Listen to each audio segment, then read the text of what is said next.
자, 이번 영상에서는 회피형 연인이 갈등 중에 왜 여러분에게 벽을 쌓고 대화를 단절하는지, 그런 일이 발생했을 때 어떻게 대처해야 하는지, 그리고 제가 제 아내에게 하던 대화 단절을 멈추고 관계를 회복하기 위해 어떤 노력을 했는지에 대해 조명해 보고자 합니다. 먼저 대화 단절이 도대체 무엇인지부터 살펴보겠습니다. 대화 단절, 즉 벽을 쌓는 행위는 소통을 거부하는 것을 묘사하는 심리학적 용어입니다. 주로 싸우거나 갈등이 있을 때 발생하는데, 한 사람이 갑자기 말을 잃고 전체적인 태도가 차갑게 돌변하며 감정이 메마른 듯한 모습을 보입니다. 때로는 그냥 바닥이나 벽을 응시하기도 하고, 심지어 핸드폰을 꺼내들며 이 대화에 더 이상 신경 쓰지 않는 것처럼, 완전히 끝난 것처럼 행동하기도 합니다. 여러분이 무슨 말을 하든 어떤 행동을 하든 상대방은 완전히 침묵을 지키거나 모든 질문에 그저 나도 몰라라는 말만 끊임없이 반복할 뿐입니다. 상대방은 본질적으로 대화의 문을 닫아버리는 것이며, 상상할 수 있듯이 이는 연인으로 하여금 저 사람은 나를 전혀 신경 쓰지 않는구나, 나에게 중요한 문제인데 대화할 생각조차 없구나 라고 느끼게 만듭니다. 이러한 대화 단절은 우리 관계에서 아주 심각한 문제입니다. 존 가트먼 박사는 수천 쌍의 커플을 연구한 결과 갈등 중 나타나는 4가지 특성의 만성적인 존재 여부를 바탕으로 90%의 정확도로 이혼을 예측할 수 있었습니다. 그 4가지는 방어적인 태도, 비난, 경멸, 그리고 마지막으로 대화 단절입니다. 그러니 이것은 정말 큰 문제입니다. 엄밀히 말하자면 여성보다 남성이 대화를 더 많이 단절한다는 것을 아시는 분들도 계실 겁니다. 하지만 우리는 이것을 성별의 문제로 몰아가지 않을 것입니다. 우리 모두는 각자 노력해서 고쳐야 할 부분들이 있고, 침묵 시위 역시 대화 단절의 한 예이며, 남녀 모두가 이 부분에서 자유로울 수 없다는 것을 알고 있기 때문입니다. 침묵 시위와 대화 단절 모두 갈등을 관리하는 건강한 방법이 아니라는 점에는 우리 모두 동의할 수 있을 것입니다. 연인이 이 영상을 보내줘서 지금 이 이야기를 듣고 계신 용기 있는 분들에게 먼저 말씀드리고 싶습니다. 이 문제를 탐구할 만큼 성숙한 태도를 보여주셔서 감사합니다. 마음이 불편할 수도 있겠지만 여러분은 지금 아주 훌륭한 일을 하고 계신 겁니다. 저는 여러분을 평가하거나 문제아로 낙인 찍으려고 여기에 있는 것이 아닙니다. 창피를 주려는 것도 아닙니다. 진실은 제가 그저 여러분과 여러분의 관계를 진심으로 아끼기 때문입니다. 대부분의 사람들은 여러분을 나르시시스트라고 단정 지었겠지만 저는 그러지 않을 것입니다. 제가 여러분의 연인 편이라고 생각하실 수도 있겠지만 제 역할은 여러분 두 사람 모두에게 책임을 묻는 것입니다. 만약 여러분의 연인이 무례함, 비난, 인신공격, 경멸로 갈등을 시작했고 그 결과로 여러분이 대화를 단절하게 되었다면 두 사람 모두에게 잘못이 있다고 제가 가장 먼저 말씀드리겠습니다. 우리의 말과 말투는 너무나 중요합니다. 어떤 경우에도 연인을 비하하거나 깎아내려서는 안 됩니다. 이는 어느 쪽이든 용납될 수 없는 행동입니다. 물론 여러분이 친절하게 말한다고 해서 상대방이 대화를 단절하지 않을 것이라는 뜻은 아닙니다. 상대방은 여전히 벽을 쌓을 수 있습니다. 상대방의 반응을 통제하는 것은 우리의 몫이 아닙니다. 우리의 역할은 스스로가 존중하고 솔직해지며 자기 성찰을 하고 있는지 확인하는 것입니다. 만약 상대방이 대화를 유해한 방향으로 몰고 간다면 우리는 건강한 경계선을 설정할 수 있을 만큼 성숙해져야 합니다. 건강한 경계선을 설정한다는 것은 이렇게 말하는 것입니다. 앞으로 다툴 때 인신공격을 하거나 내 감정을 무시하거나 대화를 단절한다면 나는 대화를 계속하지 않을 거야.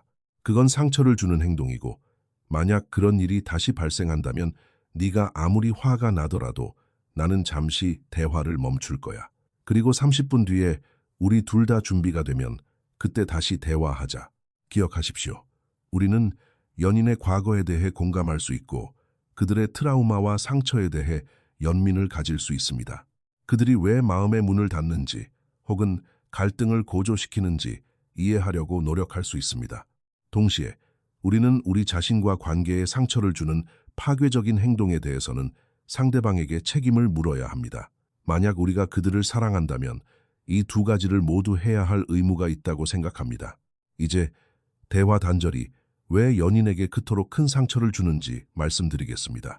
우리의 목표는 연인이 상처, 불만, 혹은 바라는 점을 편안하게 털어놓을 수 있는 안전한 안식처가 되는 것이어야 합니다.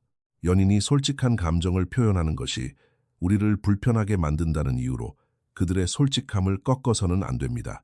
자신의 내면 세계나 상처, 혹은 자신이 가장 사랑받는다고 느끼는 방식에 대해 솔직하게 나눌 수 있는 사람을 원하는 것은 결코 잘못된 것이 아닙니다. 자신의 경험과 관점을 존중받고 싶어 하는 것 역시 잘못이 아닙니다. 그것들은 친밀함과 유대감을 위한 인간의 기본적인 욕구이며 그런 욕구를 가지는 것은 당연한 일입니다. 그리고 기억합시다. 인정해 준다는 것이 그들의 모든 사실관계나 세부 사항에 무조건 동의해야 한다는 뜻은 아닙니다. 그것은 단순히 그들의 감정이 여러분에게 중요하다는 것을 의미합니다. 상대방의 생각이나 행동에 동의하지 않더라도 네가 겪고 있는 그 일들이 나에게는 너무나 중요해라고 말할 수 있습니다. 인정하기 위해서는 대립하는 대신 호기심을 가져야 합니다. 무시당했거나 상처받았거나 두렵다고 느끼게 된 원인을 이해하고자 하는 마음이 있다면 굳이 그들의 감정에 전적으로 동의할 필요는 없습니다. 아직 모든 사실을 알지 못하더라도 우리는 상대방의 고통을 이해하려고 노력할 수 있습니다. 그것이 바로 누군가의 경험을 가치 있게 여기는 것이며 그들을 존중하고 대우하는 방법입니다. 만약 여러분의 입장도 상대방이 들어주기를 원한다면 가장 먼저 그리고 가장 좋은 방법은 여러분이 먼저 상대방의 입장을 가치 있게 여긴다는 것을 보여주는 것입니다. 당신이 마음의 문을 닫아버릴 때 상대방은 완전히 버림받고 자신의 말이 철저히 무시당하며 사랑받지 못한다고 느낍니다. 그것이 여러분의 의도는 아니었겠지만 현실에서는 그런 일이 벌어지고 있습니다. 그들은 자신이 사랑하는 사람에게 버림받았다고 느낍니다. 상대방에게는 여러분의 침묵이 너는 내 이야기를 들을 가치가 없어. 너는 내가 널 이해하려고 노력할 만큼 가치 있는 사람이 아니야. 너는 내 관심을 끌 만큼 중요하지 않아라고 말하는 것처럼 느껴집니다. 다시 한번 말하지만 그것이 여러분의 의도는 아니었겠지만 실제로 벌어지는 일입니다. 이 말이 이해가 되신다면 연인의 상처가 치유되기 위해서라도 여러분이 그들에게 소리내어 인정하는 것이 중요하다고 생각합니다. 이렇게 말해보세요. 내가 마음의 문을 닫거나 내 감정을 묵살하거나 침묵해버릴 때 네가 얼마나 무시당하고 버림받고 상처받았다고 느꼈을지 이제 이해할 수 있어.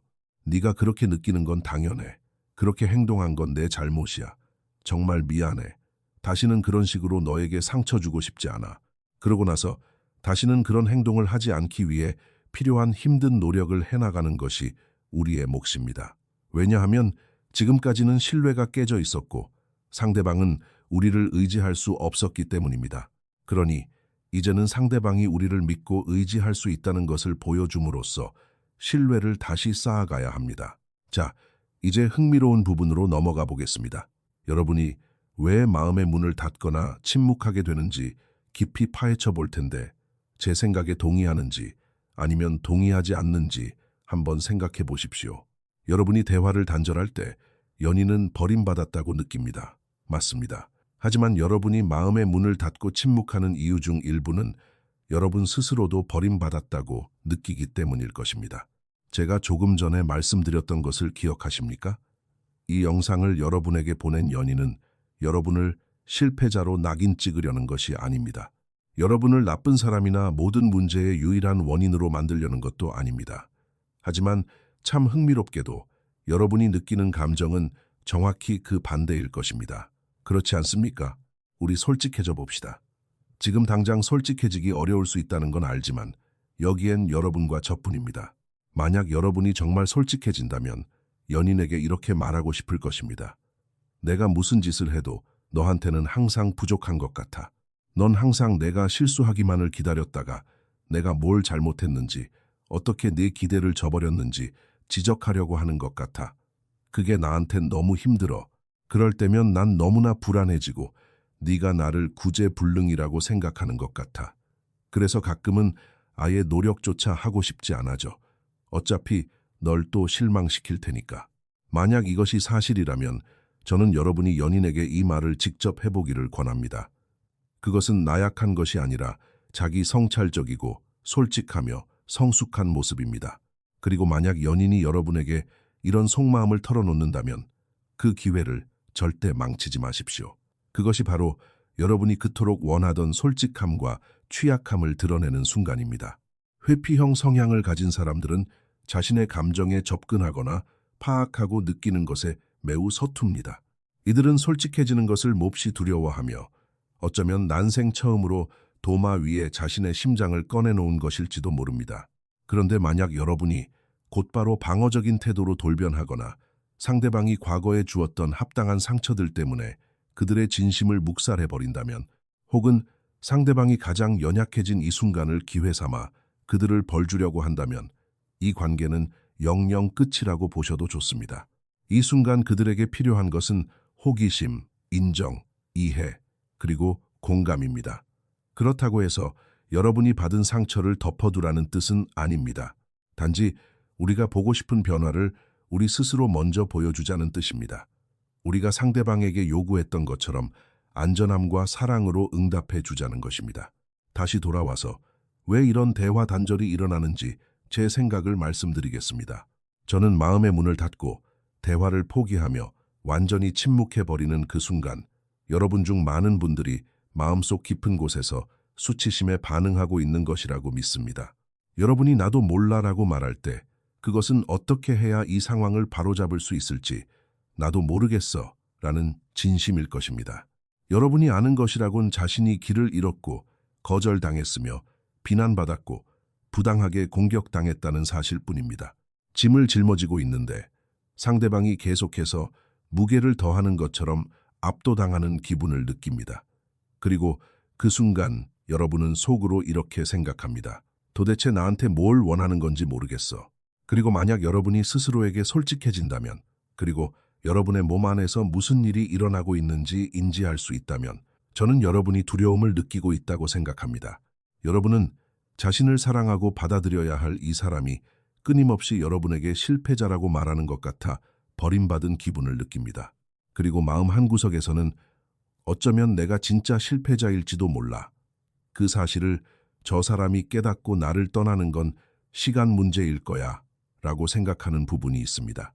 만약 그것이 진실이라면 이 순간 할 수 있는 최선의 행동은 그저 마음의 문을 닫고 입을 다물고 이 폭풍이 지나가기를 바라는 것뿐이라고 생각하는 것이 당연합니다. 내가 입을 열어봤자 상황만 더 악화될 테니까 라고 생각하면서 말입니다. 혹시 이런 생각 해보신 분 계십니까? 저는 여러분의 그 깊은 수치심이 여러분을 감정적으로나 육체적으로 오랫동안 생존 모드에 갇혀있게 만들었다고 생각합니다. 저는 코치나 상담사는 아니지만 여러분은 과거의 오랜 상처를 현재의 연인에게 투사하고 있을 가능성이 있습니다. 장담하건대 여러분 중 상당수는 실수를 하면 곧 실패자라고 믿게 만들거나 감정과 정서를 느끼는 것을 나약함으로 치부하는 가정 환경에서 자랐을 것입니다. 여러분이 실수로 감정이나 상처를 표현했을 때 정신적으로든 어떤 식으로든 처벌을 받지 않았습니까? 그러니 아예 감정을 느끼는 것 자체를 멈추려고 노력해온 것도 무리가 아닙니다. 혹은 특정 수준 이상의 성과를 내지 못하면 사랑받을 가치가 없다고 믿도록 길들여졌을 수도 있습니다. 결국 이 모든 것은 수치심입니다. 수치심은 사람들과 거리를 두라고 가르쳤습니다. 다른 사람을 마음속에 들이지 마십시오. 그들은 당신에게 상처만 줄 테니까요.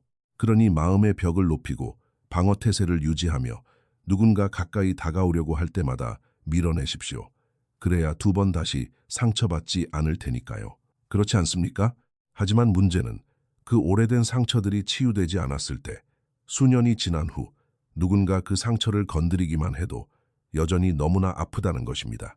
우리의 신경계는 항상 극도의 경계태세를 갖추고 있습니다. 그것이 우리가 그토록 불균형적이고 과도한 반응을 보이는 이유입니다. 분노와 수치심이 항상 수면 바로 아래에서 끓어오르고 있기 때문에 그렇게 쉽게 압도당하는 것입니다. 우리가 마음의 문을 닫아버릴 때 실제로 일어나는 일은 우리가 실패자라는 인식에 반항하는 것입니다. 우리는 그 수치심에 맞서 싸우고 있으며 그것이 연인을 향한 투쟁, 도피 혹은 얼어붙는 반응으로 나타나는 것입니다. 유일한 문제는 우리가 새로운 연인과 과거의 낡은 전투를 벌이고 있다는 점입니다. 이것은 연인의 싸움이 아닙니다. 하지만 우리는 그들을 우리 과거의 적으로 만들어 밀어내고 있습니다. 그래서 여러분은 건설적인 피드백을 인격에 대한 공격으로 듣게 됩니다. 불만을 비난으로 받아들입니다. 연인은 전혀 그런 말을 하지 않았는데도 우리는 상대방이 자신을 실패자라고 부른다고 착각합니다. 상대방이 실제로 한 말은 네가 이런저런 행동을 할 때 나는 너와 가까워질 수 없어. 혹은 네가 그런 행동을 할 때 나는 상처받아였습니다. 이것은 완전히 다른 이야기입니다. 그러니 상대방이 표현한 적도 없고 우리가 확인해 본 적도 없는 거짓된 시나리오를 만들고 혼자 짐작하는 것을 이제 그만두어야 합니다. 이렇게 소리내어 말하고 나니 얼마나 어리석게 들리는지 잘 압니다. 우리는 연인이 자신이 어떤 때 사랑받는다고 느끼는지 혹은 우리의 행동이 어떻게 상처를 주었는지 말하는 것을 의도적으로 막고 싶어 하지 않습니다. 우리는 거리감이 생기고 관계가 단절되는 어떤 행동도 원치 않습니다. 하지만 안타깝게도 우리가 묵살하고 방어하고 비난하고 대화를 단절할 때마다 무의식적으로 정확히 그 일을 하고 있는 것입니다. 이 부분에서 제 진심을 꼭 들어주셨으면 좋겠습니다. 만약 딴짓을 하고 계셨다면 당장 하던 것을 멈추고 집중해 주십시오. 이것은 매우 중요한 이야기입니다. 슬픈 현실은 우리 중 일부는 상대방의 고통이나 상처를 품어줄 마음의 여유조차 없다는 것입니다. 왜냐하면 우리 자신조차 인식하지 못하는 우리만의 상처가 너무나 많기 때문입니다. 그래서 오늘 제가 여러분께 드리는 과제는 이것입니다. 마음의 문을 닫는 것이 우리의 연인에게 상처를 준다는 것을 인정하십시오. 그것이 과거의 상처로부터 우리를 보호하기 위한 방어 기제였다는 사실은 인정하되 현재의 관계에서는 그것이 파괴적이라는 것을 깨달으십시오. 그 행동은 우리가 절대 원하지 않는 결말, 즉 외롭고 버림받은 상태로 우리를 이끌고 있습니다. 그렇다면 해결책은 무엇일까요? 해결책은 호기심, 인정, 이해, 그리고 공감입니다. 해결책은 철저한 자기 성찰과 자기 연민, 그리고 책임감입니다. 스스로에게 이렇게 말해 주십시오. 내가 왜 이러는지 충분히 이해해. 내 스스로에게 연민을 가질 수 있어. 하지만 이것이 건강하지 않다는 걸 알고 있고 이제 더 이상 이렇게 행동하지 않을 거야. 내 신경계를 안정시킬 수 있는 새로운 방법을 배울 거야. 무엇이 내 상처를 자극하는지, 그리고 그 악순환을 끊기 위해 내가 무엇을 할 수 있는지 배울 거야. 기억하십시오. 목표는 갈등 자체를 완전히 피하는 것이 아닙니다. 목표는 건강하고 안전한 방법으로 갈등을 헤쳐나가는 것이며 그것은 충분히 가능한 일입니다. 목표는 완벽해지는 것이 아닙니다. 정서적인 성숙을 향해 나아가는 방향성입니다. 저 역시 여전히 실수를 하지만 어떻게 사과하고 어떻게 관계를 회복해야 하는지 알고 있습니다. 그리고 그것이 제 결혼 생활의 모든 것을 바꾸어 놓았습니다. 그렇다면 대화 단절을 대신할 건강한 대화는 무엇일까요? 우선 우리가 감정적으로 조절이 되지 않을 때, 압도당하고 상처가 자극되었을 때 그것을 스스로 인지하는 것입니다. 이것을 인정하는 것은 결코 나쁜 것이 아닙니다. 매우 성숙한 행동입니다. 그리고 우리는 연인이 우리에게 감정적으로 격해 보인다고 말해줄 때 하던 것을 멈추고 휴식을 취해야 한다는 것을 받아들일 만큼 연인을 신뢰해야 합니다. 성숙한 대처란 이렇게 말하는 것입니다. 지금 심장이 빨리 뛰고 귀가 뜨거워지면서 목소리가 커지고 있어. 감정적으로 너무 벅찬 것 같아. 이 문제가 너에게 매우 중요하고 내 감정 역시 나에게 중요하다는 걸 알아. 우리가 헤어지려는 건 절대 아니야. 하지만 지금 당장 30분 정도 휴식이 필요해. 쉬고 나서 반드시 돌아와 이 대화를 마무리할게. 어떤 사람들은 자리를 피하는 것이 미성숙한 행동이라고 말할지도 모릅니다. 하지만 그런 사람들의 말은 틀렸습니다. 이것이 바로 진정한 성숙함의 모습이기 때문입니다. 이것이 바로 치유의 과정입니다. 저를 믿으십시오. 저 역시 항상 이 본능과 싸우기 때문입니다. 제 아내 에밀리와 싸울 때면 속으로 그래, 이번엔 내가 이길 수 있어 라고 생각하다가 결국 돌이킬 수 없는 말들을 내뱉고 후회하곤 합니다. 감정이 격해진 상태에서 계속 싸우는 것은 어리석은 조언일 뿐만 아니라 매우 위험한 일입니다. 대화에서 벗어나는 것에는 성숙한 이유와 미성숙한 이유가 있으며 제가 말씀드린 방법은 성숙한 이유에 해당합니다. 그것은 나약함이 아니라 강인함입니다. 대화에서 잠시 벗어날 때는 심호흡을 하십시오. 마음을 가라앉히고 여러분이 느끼는 불안이나 두려움에 주의를 기울이십시오. 그것을 인정하고 억누르는 대신 이렇게 말하십시오. 내가 이런 감정을 느끼는 건 당연해. 이 감정들은 나쁜 게 아니야. 단지 내 몸 안에서 무슨 일이 일어나고 있는지 알려주는 신호일 뿐이야. 나는 이 감정들을 받아들이지만 이 감정들이 나를 지배할 수는 없어. 감정이 내 행동을 통제하도록 두지 않을 것이고 감정 때문에 부정적으로 반응하는 일은 절대 없을 거야. 그 다음 스스로에게 물어보십시오. 내가 지금 이 순간 안전함을 느끼려면 무엇이 필요할까?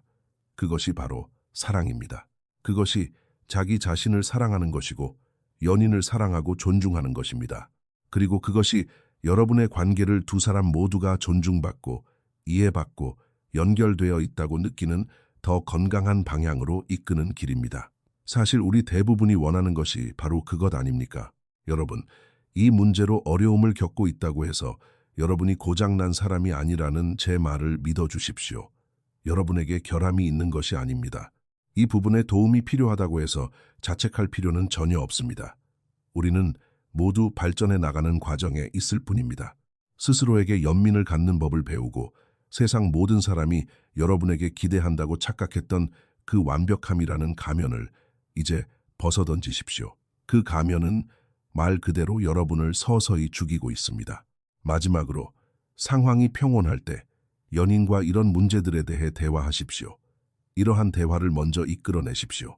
미리 갈등 상황을 대비해서 계획을 세우십시오. 앞으로 상황을 어떻게 대처하고 싶은지 단계별로 논의하십시오.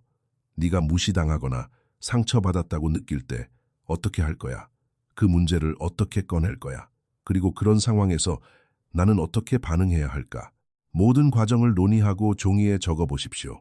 그리고 실제로 그런 일이 발생했을 때 그 계획을 따르십시오. 장담하건대 언젠가는 그 종이 조각이 절실히 필요한 갈등 상황이 올 것입니다. 그리고 갈등 상황에 놓였을 때 여러분 두 사람은 같은 팀이라는 사실을 기억하십시오. 서로의 눈을 바라보고 가끔 가볍게 스킨십도 하고 손도 잡아주십시오. 가벼운 농담이나 의도적인 휴식으로 긴장감을 풀려고 노력하며 우리가 겪고 있는 그 어떤 갈등보다 서로가 훨씬 더 소중한 존재라는 사실을 서로에게 일깨워 주십시오. 우리는 함께 이겨낼 수 있습니다. 저를 믿으십시오. 여러분, 두 사람이 서로의 감정과 두려움, 불안감에 대해 솔직해지는 법을 배우고 상호 존중을 실천하며 서로를 이해하고 서로의 고통에 공감하려고 노력할 때 과거의 잘못된 태도를 반성하고 현재의 관계를 진심으로 회복하려고 노력할 때 안전하고 존중받으며 사랑받는다고 느끼기 위해 서로에게 무엇이 필요한지 솔직하게 나눌 때 서로를 위해 기꺼이 희생할 때 그 환경에서 피어나는 깊은 유대감과 친밀감은 여러분이 상담을 예약하고 이 문제를 해결하여 서로를 치유하기에 충분한 동기가 될 것입니다. 여러분은 그런 사랑을 받을 자격이 있으며 여러분의 연인 역시 마찬가지입니다. 끝까지 들어주셔서 정말 감사합니다. 다음 영상에서 뵙겠습니다.